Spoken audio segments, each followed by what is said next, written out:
সকাল সকাল ট্রেন চলাচল শুরু হয়ে গেল। হঠাৎ করে সেখানে চলে এলো এক তরমুজ ভূত।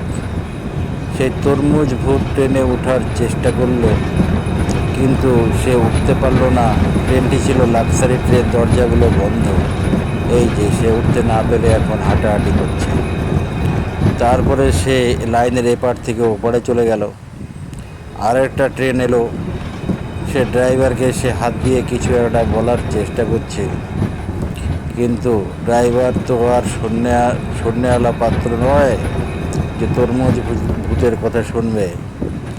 তারপরে সে স্থান পরিবর্তন করে আবার এই পাশে চলে এলো। আরেকটা ট্রেন যখন এলো, সেটাও থামিয়ে ওঠার চেষ্টা করলো, কিন্তু সেটাতেও সে উঠতে পারলো না। এবার দেখুন তরমুজ ভূত কী করছে। হা হা হা হা হা হা হা।